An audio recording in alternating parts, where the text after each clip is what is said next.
welcome back, everyone. Thanks for making it back here after lunch so we can spend the time that we have doing a couple things. The first is going to be honoring our 2023 Legacy Award winners. We are lucky that 3 of them are able to join us in the virtual world. A couple of our award winners this year are retired and a couple are traveling internationally, so must be nice.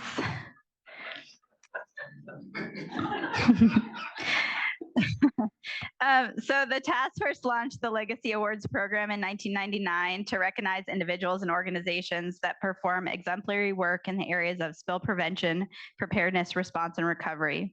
Exemplary projects are defined as successful efforts that go beyond regulatory requirements to prevent, prepare for, respond to, and recover from spills. A total of 91 Legacy Awards, including the 4 from this year, have been presented thus far to a diverse group of entities and individuals. A complete list of previous recipients is available on our website. The Pacific States BC Oil Spill Task Force is pleased to announce its biennial Legacy Award winners for 2023. These awards are given to those individuals who have carried out exemplary work in prevention, preparedness, and response. So this year there were 4 Legacy Award winners selected by the executive team and coordinating committee. I'm going to read their names and their bios, and as I do that, those of you that are online, please share your video and join us. I'm going to go through everyone's bios and then I'll give folks online a chance to say a few words. We do have one award winner who's not able to join, but he did share with me a couple words and a photograph. So this year, 4 Legacy Award individual winners: Liz Wainwright, Merchants Exchange; Kevin Gardner with a Western Canada Marine Response Corporation; Tim Robertson with Nuka Research; and Catherine Berg with NOAA's Office of Response and Restoration.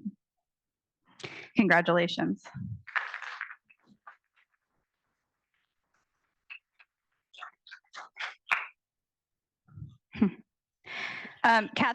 Catherine Berg joined the Emergency Response Division in NOAA's Office of Response and Restoration in 2013 as the Scientific Support Coordinator for Alaska.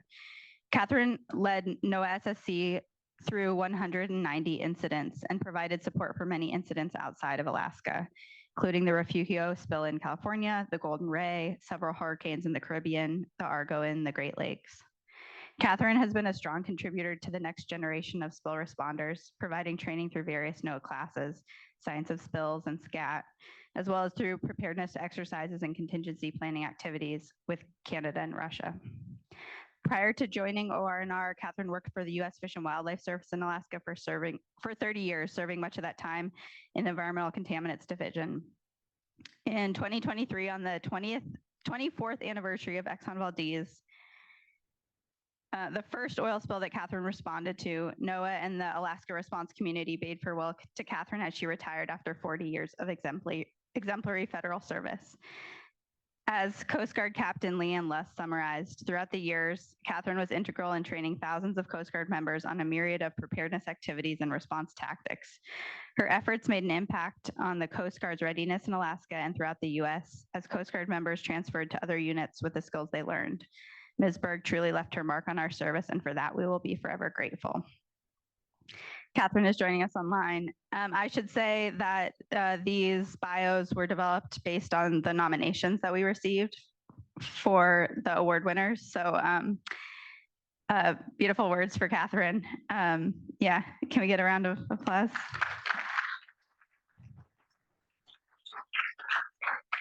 Catherine, I'll let you jump in here at the end. I'll give everyone an opportunity to say a few words.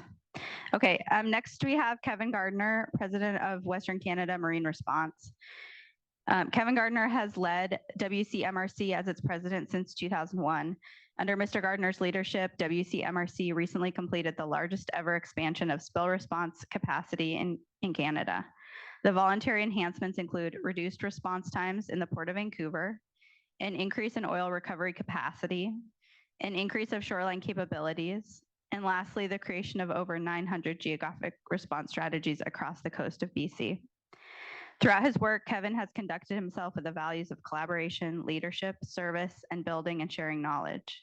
Kevin has created meaningful avenues for communities to contribute traditional and local knowledge and build upon local preparedness capacity through training and resources provided by WCMRC. The planning, development, and implementation of this enhancement program has spanned more than a decade and would not have been possible without Kevin's commitment to best practices and commitment to support communities and the environment. Kevin's not online, but he shared this photo of himself with me.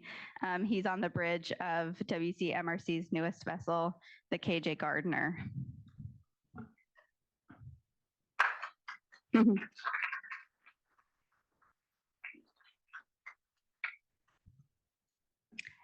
The third award goes to Tim Robertson with the Prince William Sound's Regional Science Advisory Council and NUCA Research.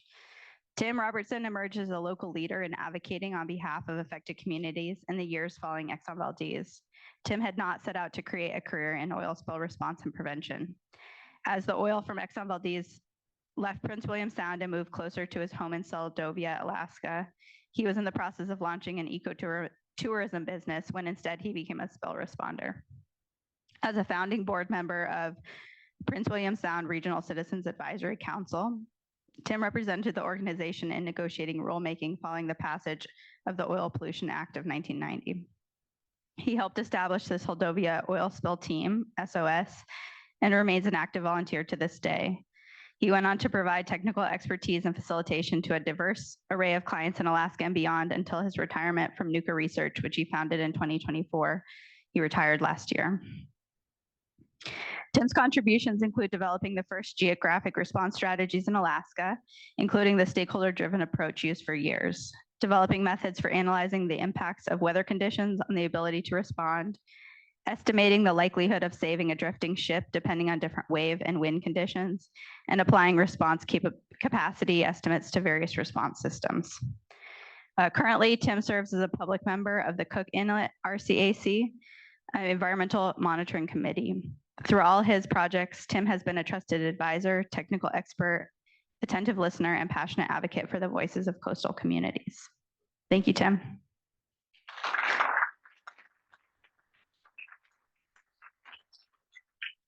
And last but certainly not least, we have Liz Wainwright, Executive Director of Merchants Exchange.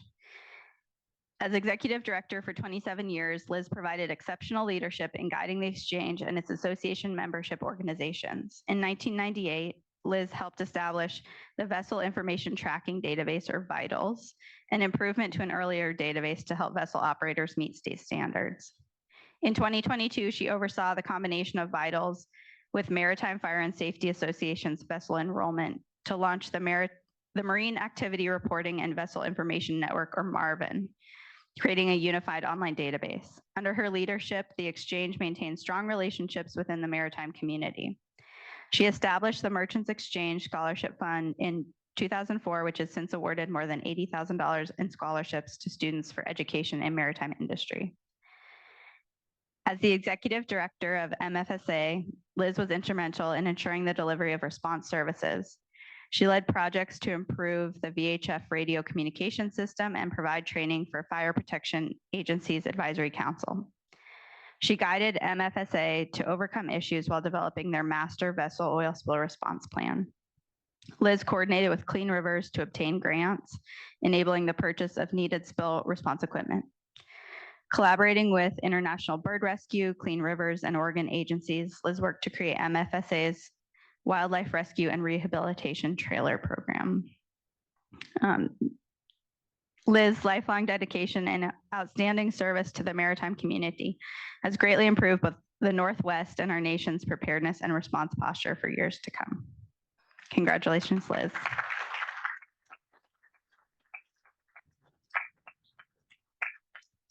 All of the award recipients will be receiving a handmade mug from an artist in Bellingham with a strong connection to the maritime community, and a plaque in the mail, or a present. Yeah. And while we're sad to have them not here in person today. We're excited that they're online. So I'll open it up to folks online that would like to say a couple words and share them with the audience.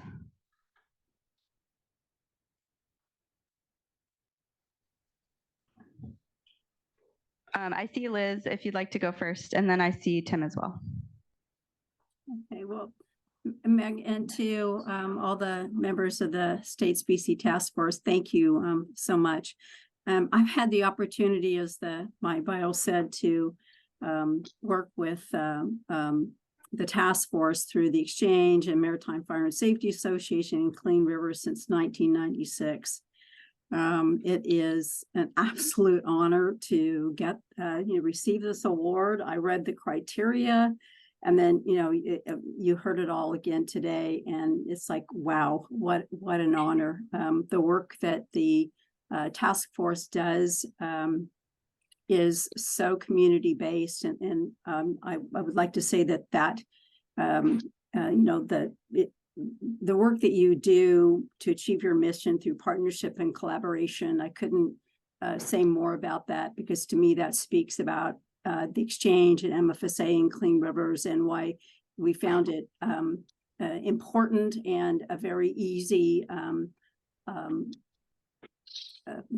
partnership for us to be part of and support the task force. So a quick thanks to Karen Hayes with Alaska Tankers, who nominated me and who has been a member of the Maritime Fire and Safety Board. Board members are so important, and to all my board of directors, thank you. And again, thanks to the task force. Thank you for everything you do. So again, it's quite an honor, and keep up the good work.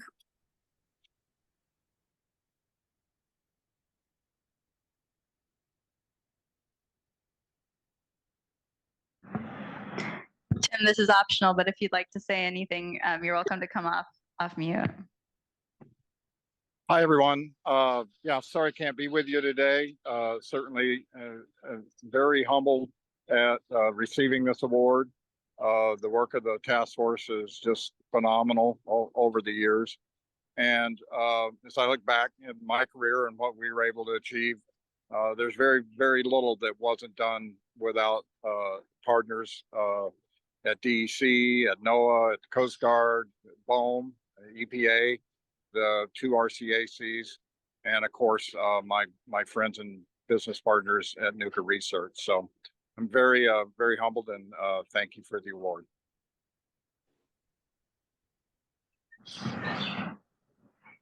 Thanks, Tim. Catherine? Hi, thank you so much, and thanks for having us, and thanks for hosting this. I have been worked with the task force for so many years, since Fish and Wildlife Service and then NOAA, and it was always just such a great pleasure to work with all the folks that were involved in the task force, and this truly is an honor. Over the years, I've watched so many of my favorite people receive this award, and so just being there myself, it is truly a pleasure, and I thank you so much for this honor. Thank you.